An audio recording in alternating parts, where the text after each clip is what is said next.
शाश्वती नवपद की होली आराधना में आज चौथा दिन यानी उपाध्याय जी महाराज का दिन। गुरु वर्ग के अंदर ये केंद्र में रहा हुआ दिन, आचार्य उपाध्याय साधु ये तीन गुरु है, उसके सेंटर के अंदर उपाध्याय जी महाराज। उपाध्याय जी महाराज के गुण का वर्णन करते हुए लिखा है, गणतिथि सुनियुते सुतत्थ जानमम्मी उज्जुते सज्जाय लीनवणे सम्मम जाये उपज्जाये। उपाध्याय जी महाराज पहले क्या करें तो क्या आचार्य भगवान पूरे शासन को संभाले, तो समुदाय को संभालने का काम उपाध्याय जी महाराज करे। गण तिथिसु नियुक्ते, गण की तितिक्षा के द्वारा संचालन करे। तितिक्षा का मतलब ये होता है समय आवे तब सरल बनना पड़े, समय आवे तो कठिन भी बनना पड़े, कभी लाल आंख दिखानी भी पड़े, कभी वात्सल्य की आंख भी दिखानी पड़े, कभी प्यार भी करना पड़े, कभी थप्पड़ भी लगानी पड़े, जैसा समय संजोग, ये तितिक्षा। और इसी के द्वारा समुदाय का संचालन होता है। ये तो दूसरों की बात रही, वो खुद क्या करे ताकि सुतत्त जानम में उज्जुत सूत्र अर्थ के ध्यान के अंदर वो उद्यत रहे। क्रिया की होली कोई करे ना, करे नहीं करे कोई। और आज इस क्रिया की होली के अंदर आज की जो 25 गुणों की क्रिया होती है, 25 खमाष्टे जो दिए जाते हैं, उन खमाष्टों में पद क्या आता है? 25 गुण क्या आते हैं उन पदों के अंदर? दिए कि नहीं दिए? नहीं दिए। एक आध याद है? 25 से 25 खमाष्ना ज्ञान के खमाष्ने हैं, ज्ञान के खमाष्ने हैं। पठन पाठन तत्पराय श्री उपाध्याय नमः। बस एक एक अंग सूत्रों के नाम, पूर्वों के नाम, चरण कर्ण सित्रियों के नाम, और उसमें पठन पाठन के अंदर तत्पर वह उपाध्याय है, और उनके नाम बोल करके खमाष्टे दिए जाए। है उपाध्याय पद की आराधना और खमाष्टे देते हैं ज्ञान की। कारण कि उपाध्याय जी महाराज का जो पर्याय है वो ज्ञान ही उनका पर्याय है। बहुत सी बार अपन कंटाल जाते हैं नहीं घर में, तब घूमने के लिए जाते हैं। घर में बेचारा टेंशन के अंदर होता है, और टेंशन उतारने के लिए जब बाहर घूमने जाते हैं, एक सुंदर मजे का बहुत ही सुंदर गार्डन होता है, तरह तरह के वृक्ष हो, फूल हो, फल हो, ठंडा एकदम मनोहर वातावरण होता है उद्यान का। और उस उद्यान बगीचे में जाकर आदमी जो टेंशन में था, वहां जाने के बाद टेंशन मुक्त हो जाता है। एक ताजगी का अनुभव होता है बगीचे में। जब इस बगीचे को देख करके लगता है कि इस बगीचे का निर्माण किस कारण से हुआ, इस बगीचे का निर्माण करने में मुख्य हिस्सा किसका? कोई यदि कहे कि जमीन थी और बगीचा हुआ, तो जमीन तो हर जगह है, ऐसा वातावरण खड़ा नहीं होता। कोई कहते हैं कि बारिश के कारण उद्यान खड़ा हुआ, तो बारिश तो हर जगह बरसती है, हर जगह बगीचा बनता नहीं है। यदि बीज था और वृक्ष उगे, तो बीज तो गोडाउन के अंदर भी खूब, दुकानों के अंदर भी खूब है, वहां नहीं हुए। बगीचे का निर्माण जो हुआ है नहीं, वो किसके द्वारा हुआ? माली। लेकिन कैसा माली? उदार माली और कुशल माली, ये दो गुण माली के अंदर चाहिए। माली तो है, लेकिन वो उदार नहीं बन करके कंजूस है।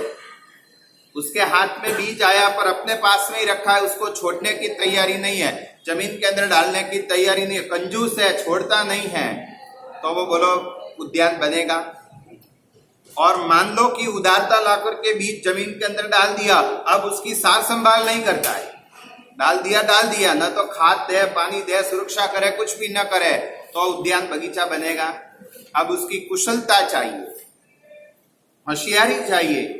माली के अंदर ये दो गुण जरूरी है, उदार माली और कुशल माली हो, तब जाके बगीचे का निर्माण होता है।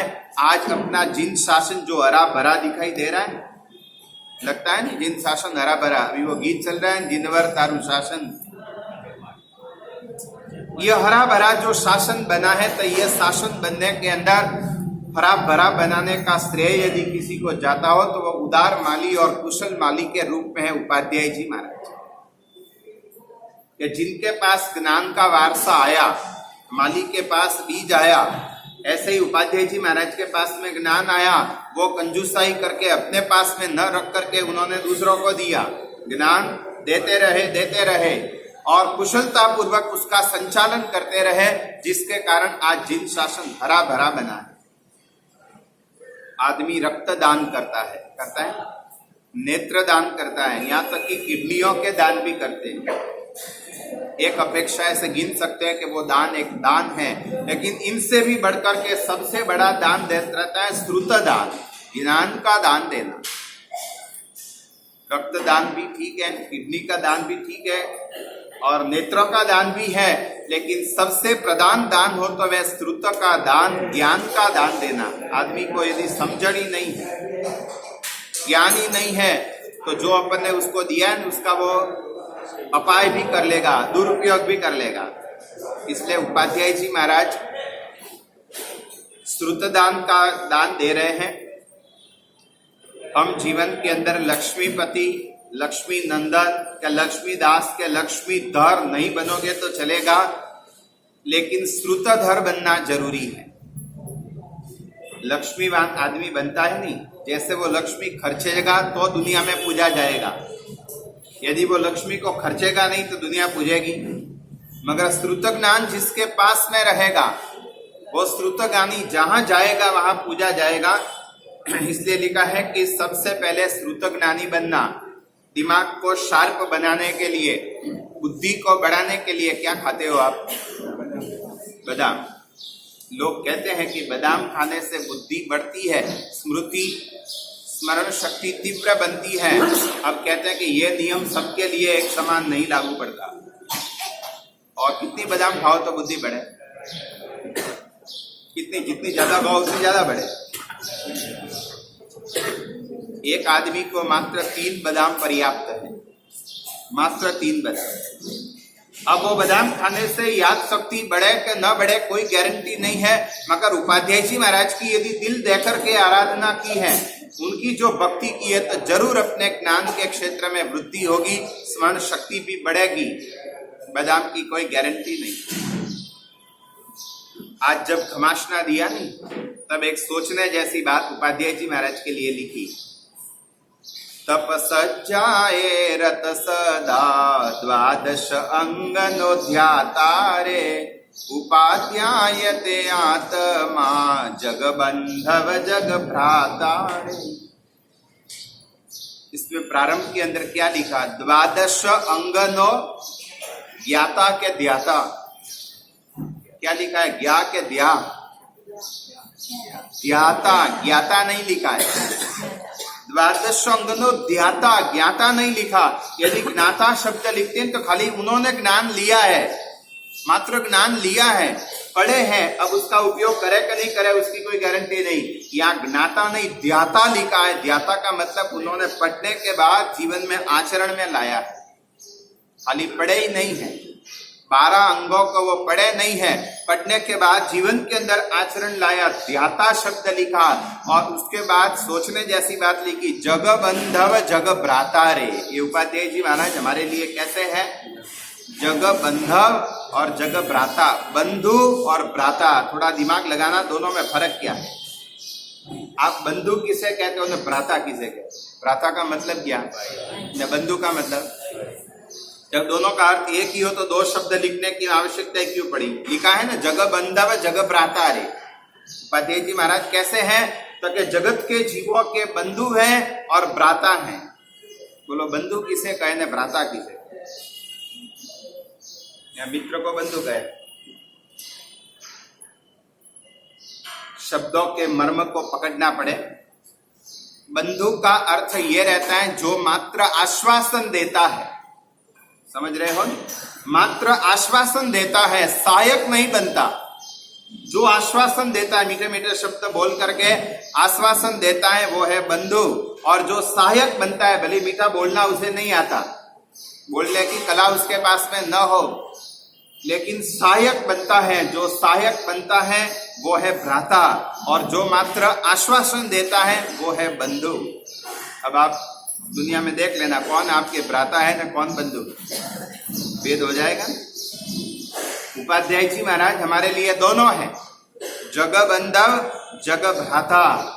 बंधु का मतलब आश्वासन देवे। उपाध्याय जी महाराज पहले तत्वों को समझा करके दुख को हल्का करने का आश्वासन देवे। पहले तत्व को समझावे, देख तू ऐसा करेगा तेरे ये कर्म की निर्जरा होगी, ये दुख तेरा हल्का होगा, ऐसा होगा वैसा होगा।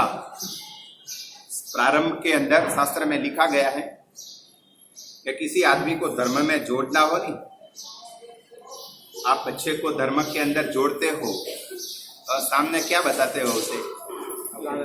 लालच, प्रभावना, कि तू पाठशाला जाएगा, गाथा करेगा तो ये गिफ्ट मिलेगा, पूजा करेगा तो ये इनाम मिलेगा, समय करेगा तो ये मिलेगा। बच्चे का मुख्य लक्ष्य क्या रहता है? वो आराधना के इनाम रहता है। कारण कि बच्चे की प्रारंभिक अवस्था है, धर्म वो समझा नहीं, इसलिए धर्म में जोड़ने के लिए उसको लालच दिया जाता है। अपनी उम्र चाहे कितनी भी बड़ी हुई हो, लेकिन धर्म के अंदर जोड़ने के लिए शास्त्रोकार भगवान कहते हैं कि जो धर्म के अंदर नहीं जुड़े हैं, बच्चे के समान है, उनको धर्म में जोड़ने के लिए पहले तत्वों का उपदेश नहीं देना। उनको सबसे पहले आक्षेपिणी कथा, फिर विक्षेपिणी कथा, फिर संवेदिनी कथा, फिर निर्वेदिनी कथा, ये 4 प्रकार की कथा है। आक्षेपिणी, विक्षेपिणी। आक्षेपिणी कथा में ऐसी हंसी मजाक, कोई महत्व की बात नहीं होती है, और जोक्स कहते हो ऐसे जोक्स, इसमें कोई तत्व नहीं होता, सार नहीं होता, सच्ची बातें भी नहीं होती। आक्षेपिणी, विक्षेपिणी। और फिर वो थोड़ा धर्म के अंदर आगे आने के बाद फिर संवेदिनी और निर्वेदिनी। संसार कितना दुख से भरा है, फिर उसका वर्णन किया जाए। फिर मोक्ष का सुख कैसा है, वो निर्वेद का वर्णन किया जाए, वो सब बाद में करें। उपाध्याय जी महाराज पहले उसको आश्वासन दे। कोई आदमी घबराया हुआ, दुखी हुआ जब अपने पास में आता है तो आश्वासन देते हैं, क्या करना क्या नहीं करना, उसकी क्या विनंती है वो बाद में होगी। पहले भाई घबराए, आप बैठ, पानी पी, भोजन कर, फिर तेरी क्या दुख की कथा है वो बाद में सुनेंगे। तो उपाध्याय जी महाराज तत्वों के द्वारा पहले अपने को आश्वासन दे, और आश्वासन देने के बाद धर्म में जोड़कर सहायक बने। इसलिए पहले बनते हैं बंधु और बाद में बनते हैं भ्राता। ये दोनों काम उपाध्याय जी महाराज करे। उपाध्याय जी महाराज के मुख्य 4 कार्य क्षेत्र हैं। 4 मुख्य इनके कार्य क्षेत्र हैं। सबसे पहला कार्य है विनय का, कारण कि वो ज्ञान के खजांची है। आचार्य भगवान शासन के राजा है, तो उपाध्याय जी महाराज शासन के क्या है? खजांची। राजा ऑर्डर करे, लेकिन जहां तक खजांची आ नहीं गए वहां तक कुछ मिल सके। राजा सिंहासन के ऊपर बैठा हुआ राजा, तिजोरी की चाबी और सत्ता तो किसके पास? खजांची के पास में है। वैसे ही सारी चाबी उपाध्याय जी महाराज के पास में है, और वो ज्ञान की प्राप्ति के लिए सबसे पहला अपने जीवन के कार्य क्षेत्र के अंदर विनय को आगे लाते हैं। विनय के द्वारा कहते हैं कि विशिष्ट क्षयोपशम की प्राप्ति होती है। आप व्याख्यान में आते हो, सबसे पहले वंदन करते हो, और व्याख्यान पूरा होने के बाद में भी वंदन करते हो। क्यों करना ये वंदन? जो भी भगवान की देशना सुननी है, तो वो सुनने से, वंदन करने से उसका विनय होगा, और विनय होगा तो वो क्षयोपशम जीवन के अंदर आएगा, वो उतरेगा। आप पाठ लेते हो, नहीं गाथा लेते हो, तो गाथा लेने से पहले वंदन करना पड़े, और वंदन करने के बाद गाथा लेनी पड़े। बिना वंदन किए गाथा लो, खूब मेहनत करने के बाद याद होगी, और वंदन करने के बाद गाथा लो, अल्प मेहनत में याद होगी। कारण के ज्ञानी और ज्ञान का विनय करना पड़े। शास्त्र में 2 प्रकार की विद्या कही है, पुरुषार्थिनी विद्या और प्रासादिनी विद्या। पानी अपने को एक हौज से मिलता है, एक हैंडपंप से मिलता है। हौज से मिलता हुआ पानी, समझो नहीं, नल में से आता हुआ पानी और हैंडपंप से आता हुआ पानी, क्या फर्क पड़े दोनों में?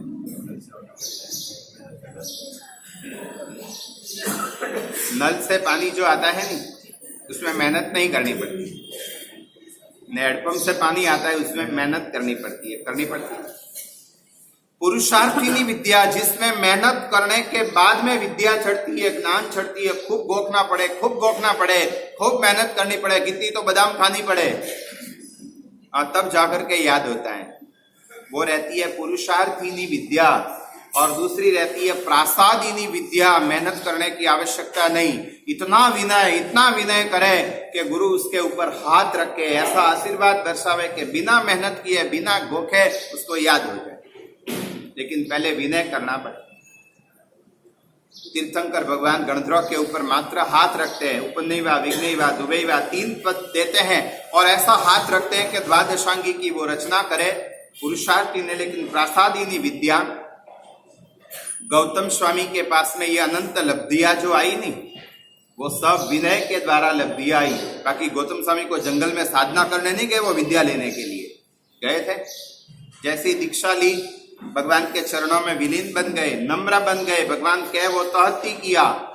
और इतने बड़े होने पर उम्र किसकी ज्यादा, गौतम स्वामी की कि महावीर स्वामी की? गौतम स्वामी उम्र के अंदर बड़े थे, 50 साल की उम्र में दीक्षा ली। और जब दीक्षा ली तब भगवान महावीर स्वामी की उम्र कितनी, यानी 42 वर्ष की उम्र भगवान महावीर की थी। उस समय गौतम स्वामी ने दीक्षा ली और उनकी उम्र थी 50 साल, यानी उम्र में कौन बड़ा, चेला बड़ा। गौतम बड़े थे तो भी इतने नम्र थे, इतने विनयवान थे और विनय के द्वारा अनंत लब्धियां उनके जीवन के अंदर प्रकट हो गई। इसलिए उपाध्याय जी महाराज का सबसे पहला कार्य क्षेत्र है विनय। दूसरा रहता है विनयन, न आगे आता है, और विनयन, विनयन का मतलब रहता है संचालन करना, अनुशासन करना। पहले ही बताया कि आचार्य को जिम्मेदारी शासन की, तो समुदाय की जिम्मेदारी उपाध्याय जी महाराज की। किस साधु को क्या आवश्यकता है, किस साधु को क्या पढ़ाना है, कौन क्या करता है। आपके 4 बेटे हो नहीं, 4 में से चारों 4 क्या कर रहे हैं वो आपको पता है? क्या कर रहे हैं, क्या खा रहे हैं, क्या पी रहे हैं, कहाँ घूम रहे हैं, क्या धंधा कर रहे हैं, पता है? पूछ भी न सको और पता भी न रख सको। एक साधु के 50 शिष्य होंगे तो उस आचार्य को पता रहता है कि मेरा कौन सा शिष्य क्या पढ़ रहा है, कहाँ विचर रहा है, क्या कर रहा है, कारण कि गुरु की आज्ञा के लिए बिना कुछ भी कर नहीं सकता। पूरे गण का संचालन वो सब उपाध्याय जी महाराज करे अनुशासन के द्वारा। तीसरा उनका कार्य क्षेत्र रहता है विनियोजन। बहुत ही बड़ा महत्व का ये तीसरा गुण उपाध्याय जी महाराज करे। पहला विनय, दूसरा विनयन, तीसरा रहता है विनियोजन। विनियोजन का मतलब रहता है बहुत ही बड़ी उदारता। आज दुनिया कोई भी अपना रहस्य बताएगी नहीं, बताती है? प्रगति कैसे करनी, उस प्रगति का रहस्य कोई भी आदमी बताता नहीं है। उपाध्याय जी महाराज कुछ भी चार्ज लिए बिना, कुछ भी स्वार्थ भाव रखे बिना, अपने भीतर में जो भी ज्ञान है सारे के सारे प्रगति के रहस्य सामने शिष्यों को वो खुला कर देते, बताते रहते हैं। विनियोजन का मतलब ये रहे, समझ लो कि 50,000 रुपए अपने पास में है, आपके पास में 50,000 रुपए है, उसकी कीमत कितनी? 50,000 जितनी ही कि 1 रुपया भी ज्यादा उसमें से नहीं ना, 1 रुपया भी ज्यादा नहीं। अब उस 50,000 को अपने पास में वर्षों तक रखो, कीमत उसकी घटेगी कि बढ़ेगी? उतनी ही रहेगी। घटेगी भी कैसे? 50,000 तो 50,000 ही रहेगी, घटेगी भी नहीं, बढ़ेगी भी नहीं। मगर कोई आदमी वो 50,000 रुपए अपने पास में न रख करके कपड़ा खरीद ले, गया कपड़े की दुकान पर, 50,000 दिए उस व्यापारी को और वहां से कपड़ा खरीद लिया, उस अपने पास में 50,000 के कपड़े आ गए। अब उस व्यापारी के पास में जो 50,000 रुपए आए हैं वो भी अपने पास में न रख करके गया कोई ज्वेलरी की दुकान में और वहां सोने चांदी की कुछ आइटम उसने खरीद दी। 50,000 वो एक ही है, अपने पास से कपड़े वाले के पास में गए, वहां से ज्वेलरी वाले के पास में गए, अपने को कपड़ा मिला, दूसरे वाले को ज्वेलरी मिली। अब वो ज्वेलर्स वाला भी 50,000 अपने पास में न रखकर किराने की दुकान में गया और किराना खरीद लिया। समझ रहे हो? 50,000 एक ही है, वो जैसे जैसे घूम रहे हैं वैसे वैसे कितना काम कर रहे हैं। 50,000 का अपने को कपड़ा दिलाया, उसको ज्वेलर्स दिलाया, उसको किराना दिलाया, किराने वाला भी कटलरी का सामान लिया, कटलरी वाले ने स्टेशनरी का सामान लिया। अब वो जैसे जैसे 50,000 जितने जितने घूमते जाएंगे, कहते कितने का काम करेंगे? लाखों करोड़ों का काम करेंगे। इसको कहते हैं विनियोजन। अपने पास में न रख करके इस तरह बांटते रहना, दूसरा भी तीसरे को, तीसरा भी चौथे को, चौथा भी पांचवे को, ये उपाध्याय जी महाराज काम करते हैं। संपत्ति का तो ऐसा है कि जितनी बांटोगे उतनी कम होगी कि बढ़ेगी। शायद अपनी बाह्य नजर के अंदर वो कम होती दिखाई देगी, मगर ज्ञान के अंदर तो ज्ञान जितना बांटोगे उतना बढ़ेगा। इसलिए तीसरा ये मुख्य कार्य उपाध्याय जी महाराज का रहते हैं, विनियोजन, ज्ञान अपने पास में न रख करके दूसरों को देना। और चौथा उनका कार्य रहता है वियोजन, साधु को अहित से बचाकर हित के अंदर जोड़ना, वियोजन करना। कोई साधु है, मोहनीय कर्म के एक क्षयोक्षम से, कारण की कौन सी गतियों से आए हैं, कैसे कैसे संस्कार लेकर के आए हैं, और मोहनीय कर्म के क्षयोक्षम के द्वारा या उसके उदय के कारण यदि गलत प्रवृत्ति करता हो तो उसको अटकावे, अहित में से छुड़ा करके हित के अंदर जोड़ने का काम उपाध्याय जी महाराज करें। पूरे गच्छ की जिम्मेदारी होने पर भी ये तो अपनी भाषा में कौन, तो दूसरों की चिंता कर रहे हैं, दूसरों की चिंता कर रहे हैं। वो काजी दुबले पतले क्यों, तो सारे गांव की चिंता। उपाध्याय जी महाराज भले पूरे गण की चिंता करते हो, समुदाय की चिंता के अंदर डूबे हुए हो, बाहर से वो दूसरों की चिंता में डूबे हुए रहते हैं, लेकिन भीतर से कैसे होते हैं, अंदर से किस प्रकार के रहते हैं। पद्म विजय जी महाराज ने लिखा, सारणादिक गच्छ माहे करता, बलि रमता निज घर हो, रंगीले जीवरा, तू तो पाठक पद मन दर हो, रंगीले जीवरा। सारणादिक गच्छ माहे करता, पूरे गच्छ की सारणा वारणा छोड़ना पड़ी छोड़ना सब कुछ करे, बलि रमता निज घर हो, लेकिन अपने आप में के अंदर तो ज्ञान के अंदर रममान रहे, पढ़ना पढ़ाना उसके सिवाय कोई काम नहीं। सब कुछ जिम्मेदारी है तो भी अपने के अंदर वो रममान के अंदर रहे। घर के अंदर माँ भी रहती है, बाप भी रहते हैं। बाप की जिम्मेदारी अलग है, माँ की जिम्मेदारी अलग है। बाप क्या संभाले घर में, धंधा संभाले, बाहर का पूरा वहीवट संभाले, और माँ सब घर का संभाले। बस इस अध्यात्म जगत के अंदर भी आचार्य भगवान बाप के स्थान पर है, जो पूरे शासन को संभाले, बाहर का संभाले, अंदर का कौन संभाले, तो क्या उपाध्याय जी महाराज माँ के समान है। माँ के समान होने के द्वारा पूरे गच्छ को संभालने का काम करे, शिष्यों को नए नए तत्वों को रहस्य समझाते जाए, और किस तरह से समझावे।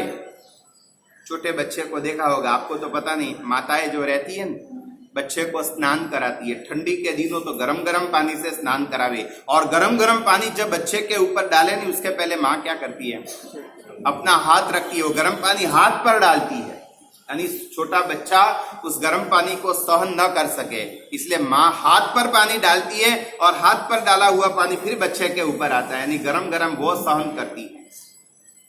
कुंभार भी घड़ा बनाता है ना, टीपता है, लेकिन टीपने से पहले क्या करता है, अंदर हाथ डालता है। यदि वो अंदर हाथ न डाले, सीधा टीपना लगे तो घड़ा ही फूट जाएगा। माँ भी गरम गरम पानी सीधा ही अंदर बच्चे के ऊपर डाले तो चमड़ी उसकी भी जल जाए। बस उपाध्याय जी महाराज ये माँ का और कुंभार का काम करते हैं, तत्व समझाते हैं, लेकिन कैसे समझाए, एक माँ बनकर के समझावे, एक कुंभार बनकर के समझावे, अंदर रखे हाथ और ऊपर से वो मारते जाए, तत्वों को ऐसे समझाते जाए, और इस तरह से इतना समझावे। शास्त्रों में वज्र स्वामी की बात आती है कि उपाध्याय जी महाराज से जो ज्ञान लेवे नहीं, उपाध्याय जी महाराज से यदि ज्ञान लो तो बिना मेहनत किए आपको याद हो जाता है। पाषाण आदपि पीयूषम स्यन्दन्ते यस्य लीलया। जिस व्यक्ति की बुद्धि पाषाण का मतलब पत्थर, जिसकी बुद्धि कैसी है, पत्थर जैसी है। गुजराती में तो एक अच्छी कहावत है कि किसी आदमी को यदि ऐसी कहना हो ना कि ये आदमी कैसा है, तो बारखड़ी का 14वां अक्षर, बारखड़ी आती है ना, बारखड़ी क ख ग घ ग, उसका 14वां अक्षर क्या आता है,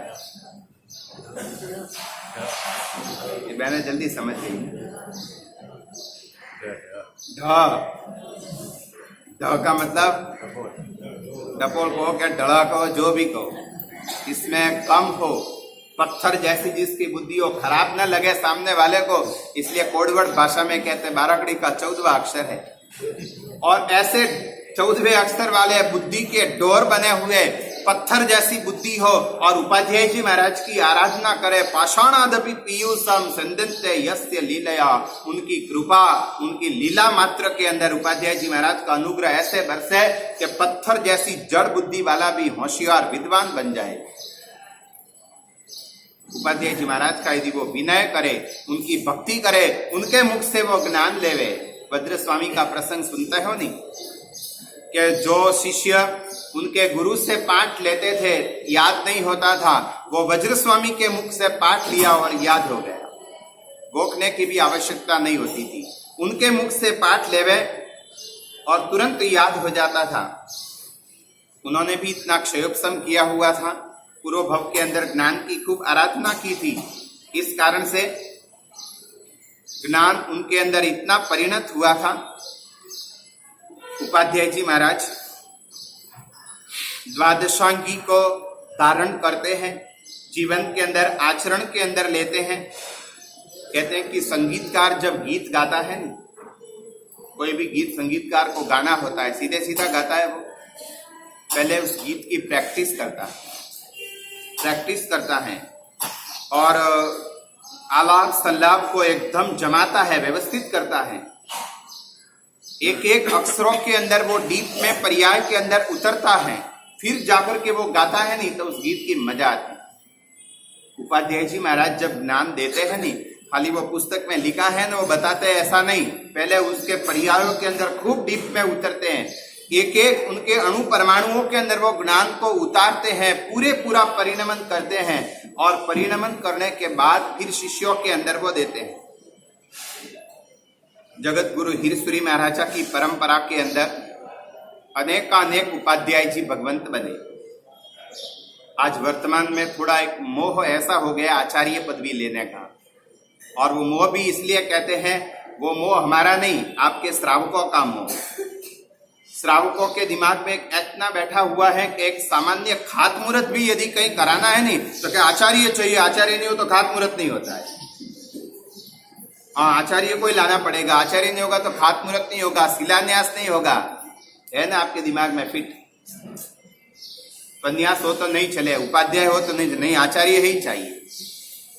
और इस होड़ाहोड़ी के अंदर आचार्य बनने पड़े। बाकी तो पन्यास हो, गणी हो, उपाध्याय हो, वो अंजन सलाह भी करा सके, अंजन सलाह का करा सके। इन्हें पदस्थ होने के बाद सब छूट मिलती है, लेकिन आपके दिमाग में ऐसा घुसा हुआ कि आचार्य ही चाहिए। पहले क्या जमाना था कि उपाध्यायों की परंपरा थी, आचार्य पूरे गच्छ के अंदर एक होते थे। जैसे तपागच्छ के अंदर एक हीरसुरी महाराज आचार्य थे, 250 साधुओं के एक आचार्य थे, बाकी सब उपाध्यायों की परंपरा चलती थी। आज उपाध्याय गिनने के अंदर अंगुली में गिनो उतने हैं, अब नाम मात्र के एक समुदाय में एक उपाध्याय रखना पड़े। पहले उपाध्याय थे, आज उपाध्याय की कोई कीमत ही नहीं करे, कोई वैल्यू नहीं। हीरसुरी महाराज की परंपरा में संख्याबद्ध उपाध्याय हुए, कोई आचार्य नहीं हुए। और सबसे पहले उपाध्याय के अंदर नाम आवे नहीं तो वो नाम आता है हीरसुरी महाराज की परंपरा में सकल चंद जी महाराज उपाध्याय जी, जिन्होंने अपने ऊपर खूब उपकार किया। आज वर्तमान में जितनी भी अंजन सलाखाएं, प्रतिष्ठाएं, 18 अभिषेक, ये जो प्रसंग होते हैं नहीं भगवान की भक्ति के, इन सारे की संकलना करने वाले हैं सकल चंद जी महाराज।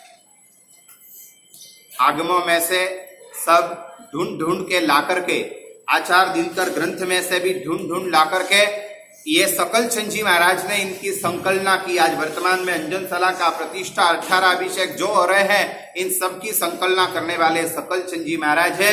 यदि ये संकलना उन्होंने न की होती तो शायद किसी दूसरे का आश्रय अपने को लेना पड़ता। इसलिए एक तो ये संकलना की, और इस सकल चंद जी महाराज ने अपने ऊपर उपकार करते हुए क्या बनाया, एक लोक भोग्य रचना उन्होंने ऐसी की कि साल में एक आध बार उनको याद करना पड़े। 70 भेदी पूजा की रचना सकल चंद जी महाराज ने की। संवत्सरी के पक्की के चौमासी में बोलते हो क्या प्रतिक्रमण में छींक आएगी तो 70 भेदी पूजा पढ़ानी पड़ेगी। वो 70 भेदी पूजा की सबसे पहले रचना उपाध्याय सकल चंद जी महाराज ने की, और वो ये पूजा की रचना भी एक अलग प्रकार से ही बनी। कोई लक्ष्य नहीं था पूजा बनाने का। इस पूजा के अंदर ऐसी घटना आती है कि सकल चंद जी महाराज कपड़वंश के अंदर विराजमान थे, गुजरात में कपड़वंश। शाम को प्रतिक्रमण होने के बाद में उन्होंने कर्मक्षय निमित्ते कौसक किया। अतिचार में बोलो नहीं, कर्मक्षय निमित्ते लोग 10-20 तो कौसक न करियो। अभ्यंतर तप के अंदर ये आता है। कर्मक्षय निमित्ते उन्होंने कौसक किया, और कौसक के अंदर कोई नक्की नहीं कि कितने लोगस गिनने। उन्होंने एक अभिग्रह रखा। अभिग्रह रखा क्या था कि उपाश्रय जो था नहीं कपड़वंश का, उसके बरोबर बाजू में एक कुंभार का घर था, और जहां कुंभार होगा वहां कौन होगा? गद्दा नहीं, घोड़ा। उन कुंभार का घोड़ा।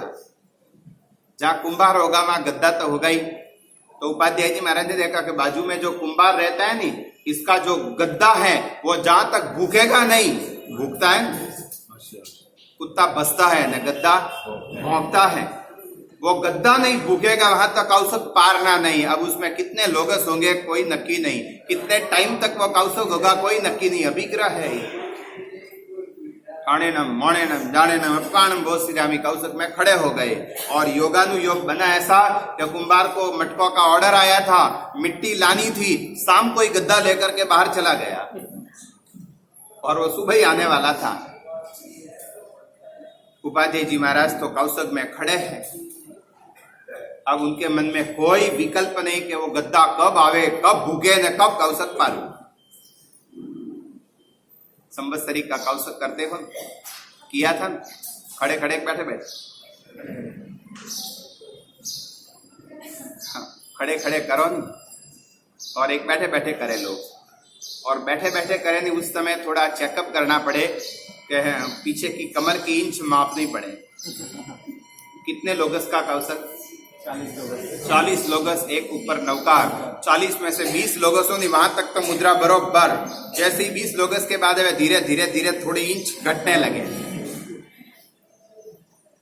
हाँ, बाद के भी जब 10 लोगस हो गए और थोड़ी साइज घटे ने, फिर कंठाल आवे कब पूरा हो ने, अपने पूरे हो जाए दूसरों के बाकी हो, तो फिर दृष्टि पड़ी ले किसके किसके आगे न किसके किसके बाकी है। यही करना, एक कौसक में हम ऊंचे नीचे हो जाए। उपाध्याय जी महाराज कौसक में खड़े हैं। शायद हम ऐसा कोई अभिग्रह लेकर के खड़े रह जाए, हमारे घर के अंदर भी या उपाश्रय में भी ऐसे अभिग्रह लेकर के खड़े हो जाए कि घर के बाहर जो कुत्ता बैठा है वो वहां तक बसेगा नहीं, वहां तक कौसक नहीं पारूंगा। सत्य बोलना, उस कौसक में विचार क्या आवे कुत्ते के। शायद किसी दूसरे का भी आवाज आया हो तो अपने को लगे क्या। अब जिस कौसक में भगवान के रूप का चिंतन करना है, भगवान के गुणों का चिंतन करना है, उसके सामने कुत्ता ही सामने आवे। कारण कि अपनी चंचलता है और रुचि मंदता है, ये दो दुर्गुण है। एक तो मन की चंचलता, एक रुचि की मंदता। रुचि नहीं है इसलिए एकाग्रता आती नहीं है।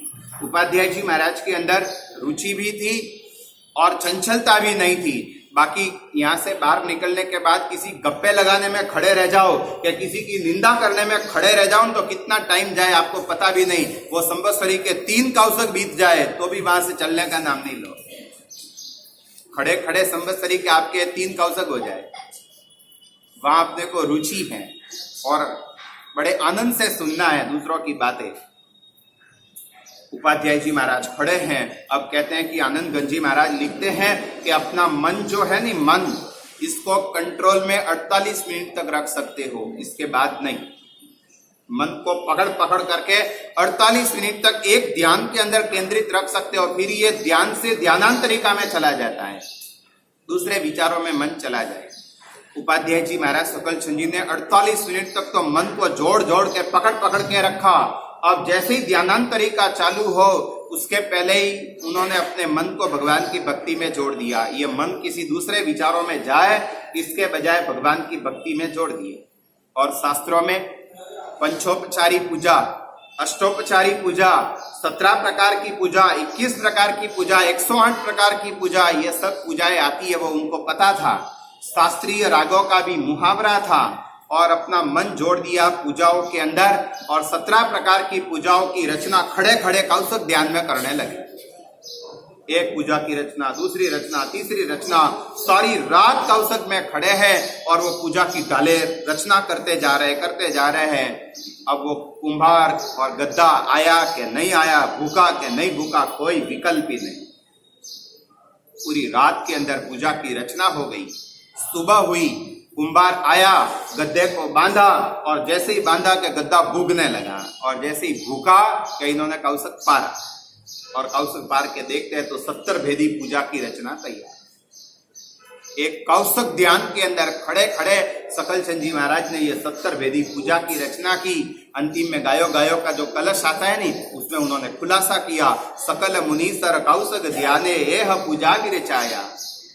कौशक ध्यान में खड़े खड़े अपने लिए कितना उपकार किया, आज वो जन प्रसिद्ध बनी हुई। ये 70 भेदी पूजा ये रचना करने वाले सकलचंद जी महाराजा और उनके बाद उनकी परंपरा के अंदर भानुचंद्र जी महाराज, मान विजय जी महाराज, कांति विजय जी महाराज, कीर्ति विजय जी महाराज, कल्याण विजय जी महाराज, एक से एक बढ़कर ये उपाध्यायों की पूरी परंपरा थी। और उनके बाद इस दिन शासन के गगन के अंदर चमकते हुए कोई सितारे हो तो वो 2 उपाध्याय जी महाराज थे, एक विनय विजय जी महाराज और एक उपाध्याय यशो विजय जी महाराज। कीर्ति विजय जी के शिष्य थे विनय विजय जी महाराज। सिद्धारथना नंदन विनु, बोलो ना, वाचक शेखर कीर्ति विजय गुरु पामी तास बसाए। कीर्ति विजय जी के शिष्य विनय विजय जी और कितने सरल, कितने भद्रिक, पूरा जीवन साहित्य की उपासना में भी। और उन्होंने क्या क्या बनाया? सबसे पहले कल्पसूत्र की टीका बनाई, यानी बहुत सारे ग्रंथ बनाए लेकिन अपने लिए उपकारक के रूप में कल्पसूत्र की टीका बनाई। एक ग्रंथ उन्होंने ऐसा बनाया, लोक प्रकाश ग्रंथ बनाया। विनय विजय जी महाराज ने लोक प्रकाश ग्रंथ बनाया और कहते हैं कि उस ग्रंथ की साक्षी देने वाले 700 ग्रंथ मौजूद है। 700 ग्रंथ उसकी साक्षी देवे, ऐसा लोक प्रकाश ग्रंथ उपाध्याय विनय विजय जी महाराज ने बनाया। जब कोई आदमी अंतिम अवस्था में होता है कि मृत्यु उसके करीब में है, तब उसे कोई एक स्तवन सुनाया जाता है। कौन सा? पुण्य प्रकाश का स्तवन। और सौभाग्य है कि वो पुण्य प्रकाश का स्तवन विनय विजय जी महाराज ने सूरत के पास रांदेर में बनाया। और किस दिन बनाया पता है? उस पुण्य प्रकाश स्तवन में खुलासा किया कि किस दिन इसकी रचना की है। और वो सौभाग्य है कि आज के दिन ही बनाया। विजयदशमी विजय कारण कियो गुण अभ्यास है। किसी ने पढ़ा हो और पढ़ते हो तो लिखा आता है उसमें विजयादशमी। आज क्या है? विजयादशमी विजय कारण कियो गुण अभ्यास है। आज के दिन ही उन्होंने पुण्य प्रकाश का स्तवन बनाया और एक इतनी सुंदर रचना विनय विजय जी महाराज ने की। दूसरे जितने भी ग्रंथकार थे नहीं, चाहे कलिकाल सर्वज्ञ हेमचंद्राचार्य महाराज हो, क्या हरिभद्रसुरी महाराज हो, सकलचंद जी महाराज हो, क्या यशो विजय जी महाराज हो, क्या शुभवीर विजय जी महाराज हो, लेकिन विनय विजय जी महाराज ने जो रचनाएं की है, उसमें से एक रचना ऐसी की है कि वो पढ़ने का मन हो जाए, सुनने का मन हो जाए। पूरी संगीतमय रचना लिखे हैं उन्होंने, वर्ड पूरे संस्कृत में, रचना पूरी संस्कृत में है और है पूरी संगीत में। अजैनों के अंदर एक ग्रंथ है महाकवि जयदेव का गीत गोविंद ग्रंथ। महाकवि जयदेव ने बनाया हुआ गीत गोविंद पूरा संगीत से भरा हुआ। और जैनों के अंदर विनय विजय जी महाराज का उनकी बरोबर समतुलना करे ऐसा विनय विजय जी महाराज ने ग्रंथ बनाया। पूरा संगीतमय ग्रंथ है संस्कृत में, लेकिन संगीत में याद है कौन सा ग्रंथ? शांत सुधारस ग्रंथ। जिसमें 16 भावनाओं का वर्णन किया है। अनित्यादि 12 भावना, मैत्री आदि 4 भावना, 16 भावनाओं का वर्णन संगीत के अंदर पूरा वर्णन है। एक एक डाले सुनते जाओ नहीं, संगीत में ऐसी सुंदर रचना है। अपन जो गुजराती ने मारवाड़ी में गीत सुनते हो नहीं, ऐसे के ऐसे संस्कृत के अंदर उन्हीं ही डालों के अंदर वो जोरदार उन्होंने रचना की। और ये शांत सुधारस ग्रंथ की रचना विनय विजय जी महाराज ने की। और लोक भोग्य रचना, बड़ी शाही रचना जो इन पवित्र दिनों के अंदर याद करनी पड़े, श्रीपाल मैना का रास भी बनाया किसने? विनय विजय जी महाराज। ऐसे 7 ग्रंथ हैं। बहुत सारे ग्रंथ ऐसे हैं कि जो रचना करे नहीं वही पूरी करे, जो रचना करे वही पूरी करे। लेकिन ये श्रीपाल का रास सहित 6 ग्रंथ और हैं कि जो रचना करे कोई चालू कोई दूसरा करे, न पूरा कोई दूसरा करे। ये श्रीपाल मैना का रास चालू किया विनय विजय जी ने और पूरा किया यशो विजय जी ने। विनय विजय ने कितनी गाथा बनाई? 750 गाथा श्रीपाल मैना के रास की, 750 गाथा विनय विजय जी ने बनाई। और उनके बाद उनका स्वर्गवास हो गया। पीछे की जो 550 जितनी गाथा थी वो उपाध्याय यशो विजय जी ने बनाई और उनका खुलासा भी किया। देखो संजोग ऐसे थे कि विनय विजय जी महाराज श्रीपाल रास की रचना करते थे नहीं, जब उन्होंने रचना की तब उनको पता भी नहीं था कि मैं किस ढंग से रचना कर रहा हूं। ऐसे गणों से रचना चालू हुई थी कि वो अधूरी रहे। कल्प वेली कवि अणतणी, वो ऐसे गण से रचना चालू की कि अपूर्ण रह जाए। उस रास के अंदर सब्जेक्ट ही ऐसा आता है, विषय ही ऐसा आता है कि श्रीपाल वीणा सीखने जाते हैं। श्रीपाल वीणा सीखने के लिए जाते हैं और भर सभा के अंदर श्रीपाल के हाथ में वीणा दी जाती है कि इसको बजाओ। और जैसे ही श्रीपाल हाथ में लेके वीणा बजाता है और तट तट करके वीणा के तार टूट जाते हैं।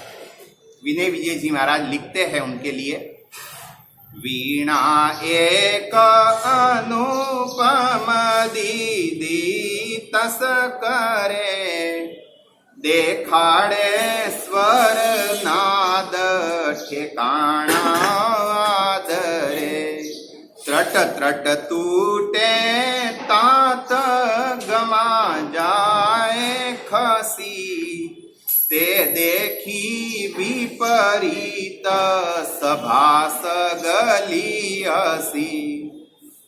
जैसे वीणा हाथ में दी नी और वीणा बजाने लगेगा, त्रट त्रट टूटे, तांत तांत का मतलब वो तार, वीणा के तार होते हैं, त्रट त्रट करके टूट गए।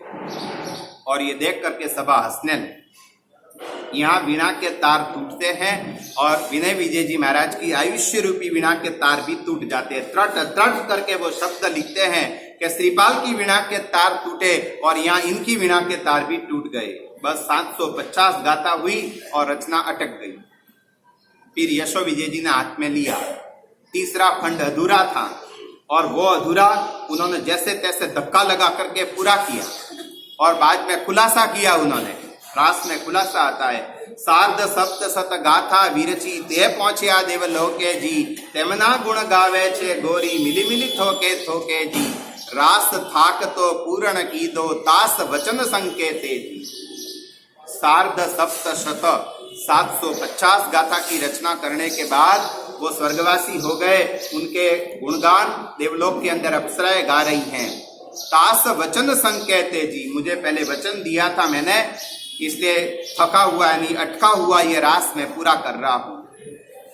श्रीपाल और मैना का रास उपाध्याय यशो विजय जी ने पूरा किया।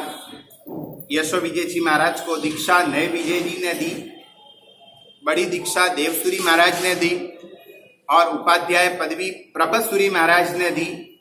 वो भी इतने बड़े विद्वान के स्मारित श्रुत केवली के रूप में उनको एक बिरुद मिला था, स्मारित श्रुत केवली। और कुरचाल शारदा, क्या मतलब बताया कल? दाढ़ी मूछ वाली सरस्वती। इतने बड़े विद्वान उपाध्याय विनय विजय जी और यशो विजय जी महाराजा बने, जिन्होंने श्रीपाल मैणा के रास की रचना की। आपको बात बताई थी कि राजा ने प्रश्न पूछा था और उन कुमारिकाओं ने जवाब दिया था। कोई चिंतन किया कि नहीं? दोनों में से किसका जवाब पसंद आया? किसका? सुरसुंदरी का। राजा मैणा को पूछते हैं कि मैणा, तेरे ऊपर भी मैं खुश हूं, तेरा प्रश्न भी योग्य था उत्तर उसका, बोल तुझे कौन सा पति चाहिए? सुरसुंदरी ने पति नक्की कर दिया है, तुझे कौन सा चाहिए? मैणा का सिर शर्म से झुक गया, हाथ जोड़ के कहती है, अपने पिता को क्या संबोधन लगाती है। रत्नशेखर सूरी महाराज लिखते हैं कि हे विवेक निदान पिताजी, आप ये क्या बोल रहे हो? बाप तो नास्तिक है, नास्तिक है तो भी विशेषण क्या लगाया? विवेक निदान। चढ़ाने की बात नहीं थी, चाबी भरने की बात नहीं थी, ये उसके अंदर विनय प्रकट हुआ था। और नास्तिक पिता को भी विवेक निदान पिता कहते हैं। पिताजी आप ये क्या कह रहे हो? मैं कुलीन कन्या हूं। कभी भी कन्या अपने मुंह से कहेगी कि मुझे ये पति चाहिए, आप जो करो वो मुझे मंजूर है, बाकी पिताजी मेरे पुण्य, मेरे तकदीर, मेरे भाग्य। आप मुझे अच्छे से अच्छे कुल में भले परणाओगे, लेकिन मेरा भाग्य, मेरा पुण्य जो विपरीत होगा तो मैं दुखी होऊंगी। और आप मुझे भले गरीब कुल के अंदर, खराब कुल के अंदर परणाओगे, मेरा भाग्य यदि पुण्य अच्छा होगा तो मैं सुखी बनूंगी। पिताजी आप तो निमित्त मात्र हो। अपने बाप को सत्य बात ये कहना, सत्व और हिम्मत चाहिए। पिताजी इसमें आप कुछ नहीं कर सकते हो, मेरे पुण्य, मेरे भाग्य, आप जो करो मुझे मंजूर है। प्रजापाल राजा कहता है कि मैणा, क्या मैं कुछ नहीं कर सकता? नहीं पिताजी, आप कुछ नहीं कर सकते। तेरे को ये खान पान मिले है, ये राजकुल में जन्म मिला है, ये अच्छे कपड़े पहनने को मिला है, ये सब मैंने नहीं दिया। नहीं पिताजी, आपने नहीं, मेरे पुण्य से मिला है। क्या मेरे कुल में तू जन्मी वो तेरे हिसाब से? हाँ पिताजी, मेरे हिसाब से। मैणा, ये तू झूठ बोल रही है, तू आज ये मौज मजा कर रही है, मेरे कारण कर रही है। पिताजी फोगट का अभिमान मत करो।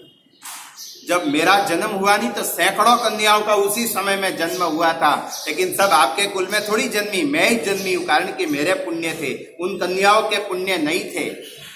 आप किसी को भी प्रसन्न कर सकते हो, लेकिन उसी समय प्रसन्न कर सकते हो जब सामने वाले का पुण्य हो, तो आप प्रसन्न हो सकते हो। आप किसी के ऊपर नाराज हो सकते हो कब? जब सामने वाले का पुण्य विपरीत हो, तब नाराज हो सकते हो।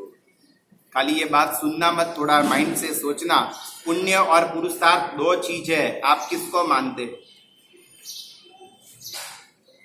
पुण्य और पुरुषार्थ। आदमी बातों बातों में कहता है कि मुझे क्या समझता है, लात मार के पानी निकालू, इतना हिम्मतवान हूं मैं। सुना होगा, लात मार के पानी निकलता है, निकल सकता है, लेकिन कब अंदर पानी हो तो निकले कि नहीं हो तो निकले। किसी के वहां जमीन में लात मारो ने पानी निकले, जमीन में पानी हो तो निकले कि नहीं हो तो निकले? जमीन में हो तो निकले, और वो भी आपका पुण्य हो तो निकले। न पुण्य नहीं है, न लात मारने जाओगी तो फ्रैक्चर होगा, हड्डियां टूटेगी, हॉस्पिटल में एडमिट होना पड़ेगा। और पुण्य इतना विपरीत कि रस्सी हो जाएगी, पैर कटाना पड़ेगा। और पुण्य होगा नहीं तो जमीन में पानी होने से पानी निकलेगा। किसकी प्रधानता, पुण्य की के पुरुषार्थ की? लेकिन इतना जरूर है, संसार के क्षेत्र में है पुण्य की प्रधानता और आध्यात्मिक जगत के अंदर है पुरुषार्थ की प्रधानता। आपको संसार में जो कुछ भी चाहिए नहीं, पुण्य की प्रधानता से मिलेगा। पुरुषार्थ आपका कम होगा तो भी चलेगा। पुण्य यदि मजबूत है तो कम पुरुषार्थ से आपका कार्य होगा, और पुण्य यदि कमजोर है तो कितना भी पुरुषार्थ करो सफल नहीं होगे। इसलिए संसार के क्षेत्र में प्रधानता किसकी है? पुण्य की। लेकिन आध्यात्मिक क्षेत्रों के अंदर प्रधानता है पुरुषार्थ की। बोलो दीक्षा कैसे मिले? पुण्य से मिले कि पुरुषार्थ से मिले? यदि पुण्य से दीक्षा मिलती हो तो चुपचाप बैठे रहो, घर में मिल जाएगी। पुण्य होगा तो मिल जाएगा नहीं। संयम पुण्य से नहीं पुरुषार्थ से मिले। जो भी आध्यात्मिक गुण चाहिए, क्षमा चाहिए कि नम्रता चाहिए, विनय चाहिए कि भक्ति चाहिए, ये सब किससे मिलेंगे? पुण्य से नहीं, पुरुषार्थ, मेहनत आपको करनी पड़ेगी। अध्यात्म जगत में पुरुषार्थ किए बिना एक कदम भी आगे नहीं बढ़ सकते, और संसार के क्षेत्र में पुण्य के बिना आप आगे बढ़ नहीं सकते। पुण्य और पुरुषार्थ को जरूर मानना पड़ेगा। मैना ने सच्चा अपने पिता को सुना दिया, पिताजी आप मात्र निमित्त भूत हो, बाकी तो मेरे पुण्य है, मेरे अंदर जो लिखा होगा वही होगा। अब इस तरह बर सभा के अंदर बाप को, आपको नहीं लगता कि मैना ने थोड़ी ज्यादा डेढ़ हुशेरी की हो? हाँ, यानी अपने थोड़ी ज्यादा की हो, नहीं लगता? शायद एकांत में होते नहीं, मैना की डेढ़ हुशेरी नहीं है। मैना समझती थी कि थोड़ी मैं ज्यादा बोल रही हूं। मैना को था कि पिता को धीरे धीरे गुस्सा आ रहा है, आंखें लाल हो रही है, चेहरा लाल हो रहा है, प्रकृति तंग हो रही है, गुस्सा आ रहा है, और गुस्से में उन्हें सब कुछ सुना दिया। आदमी को गुस्सा आवे तब सत्य सुना सकते हो, नहीं सुना सकते। मैना भी जानती थी कि नहीं सुनाने जैसा है, मगर तो भी सुनाया। वो डेढ़ हुशेरी नहीं थी। मैना ने सोचा कि जो मैं नहीं बोलूंगी नहीं तो सभा क्या समझेगी, कि बस पुरुषार्थ की प्रधानता है, पुण्य की बात वहीं अटक जाएगी। यदि मैना और बाप, ये बाप बेटी दो ही होते नहीं तो मैना वहां रुक जाती, नहीं बोलती कि समय आएगा तब बाप को कहूंगी। लेकिन अब तो पूरी सभा बैठी थी और सभा के दिल के अंदर, दिमाग में वो उतारना था कि पुण्य क्या करे न पुरुषार्थ क्या करे। इसलिए गुस्सा था तो था, बाप को सुना दिया। और इतना गुस्सा आया, मंत्री ने देखा कि सारी बाजी बिगड़ जाएगी। इसलिए जानते हो, मंत्री ने कहा कि राजन, रेवाड़ी जाने का समय हो गया है, इसलिए आप चलो, ये निर्णय बाद में करना। और राजा को लेकर के चले गए। और जैसे ही रेवाड़ी लेकर के जाते हैं, सामने कौन आते हैं?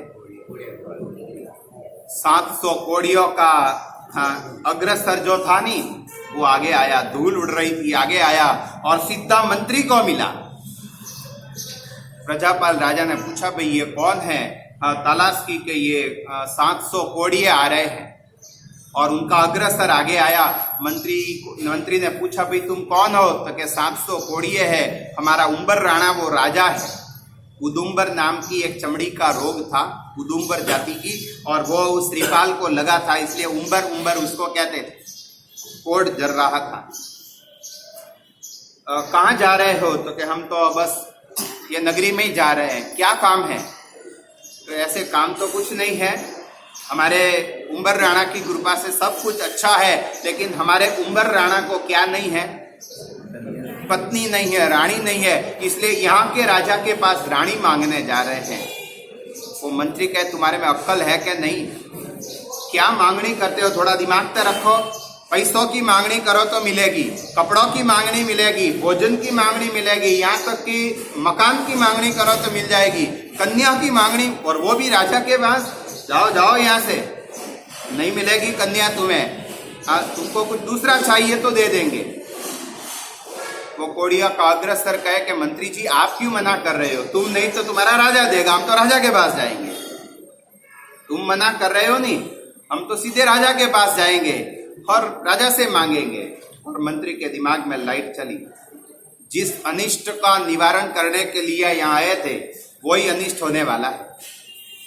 राजा को गुस्सा आया था नहीं बेटी पर, और उस गुस्से को शांत करने के लिए, घूमने के लिए राजा को लाया था, लेकिन यहाँ तो वही समस्या आ रही है।